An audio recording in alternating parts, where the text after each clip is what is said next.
afternoon, contest master, fellow Toastmasters, and guests.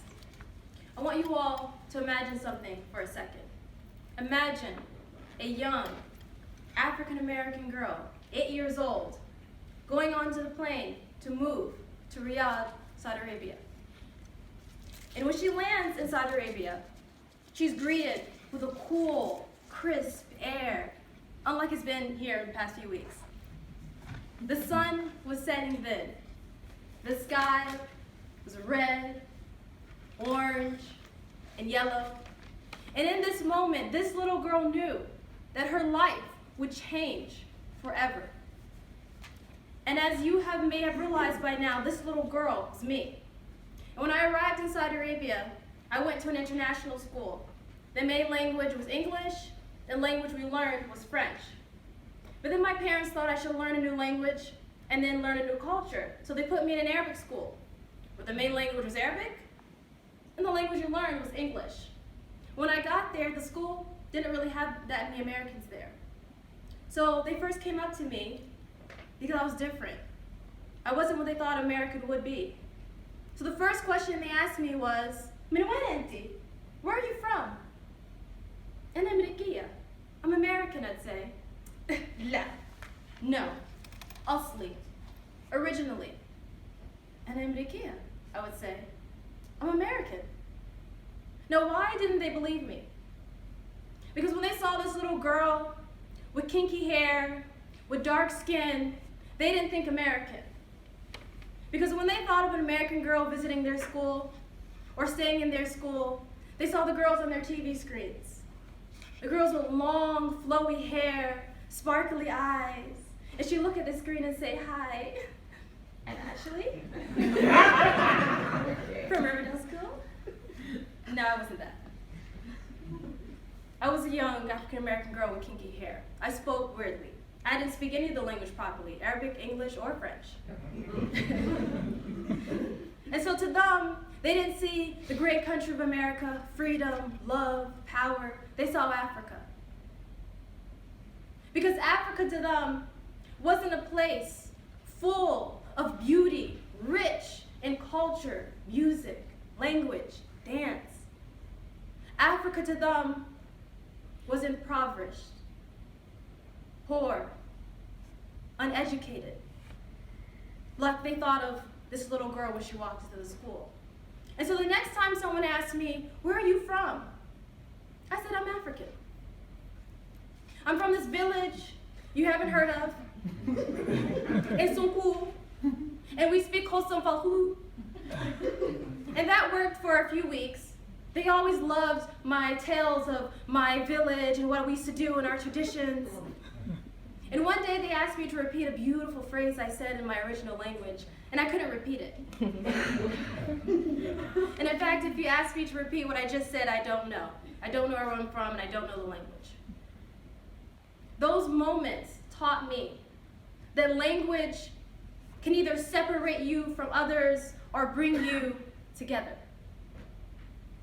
And nothing was more true than when I came back to the United States of America for college. And I walked onto the college campus, and the first thing someone said to me is, "Why do you look so proper? Why do you speak properly? Why don't you speak like a black person?" I've never gotten that. I was always weird. I was always different. I stuttered between the three languages, never knew how to say it correctly or speak it correctly. But what really hit me and what really disturbed me was when I went online. And in the comment sections below, under videos, under someone's status, or even overhearing other people's conversations, I would hear something. I would hear people constantly picking apart people and telling them that they were uneducated, that they were dumb because they made a grammatical error, because they made a misspelling, because they stuttered, you're uneducated, because you were from the north and you came to the south, you had a dialect, you were stereotyped, you were said you do not belong here. And God forbid if you came from another country and you're in America and you were told you are not an American because you either don't speak English or you don't speak it properly.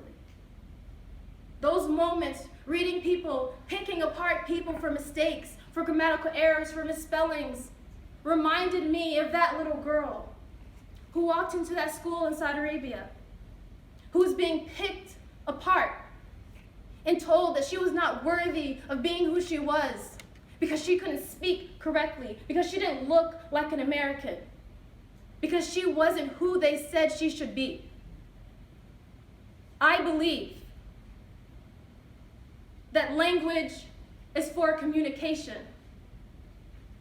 And the mere fact that you were able to understand someone means that they have communicated correctly. Let people come as they are. They may not have said it, PhD dissertation correctly, resume correctly, but correctly. We must embrace the fact that the English that we speak today, the proper English that we speak today, was considered slang years ago. The English that we hold ourselves up by to feel superior was considered slang years ago.